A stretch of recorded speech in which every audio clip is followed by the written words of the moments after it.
Hi everybody, welcome back to the Hard Resetting Info channel. Today I'm going to tell you how you can easily manage your all connected devices and their permissions in your Samsung Smart Monitor.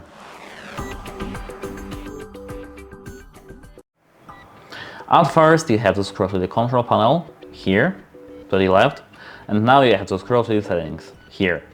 Now click on settings to enter them, and scroll down to the connections, here. Now scroll down again to the device connection manager. Click on that, and here you may have access to your device list. Here, as you can see, we have Galaxy A17 5G and smart device. We can edit this list and delete our devices, or go back to the access notification. Display notification when a device such as a smartphone or tablet is connected. If you use a Wi-Fi network that requires a password, turn off this option to automatically connect devices without viewing notifications.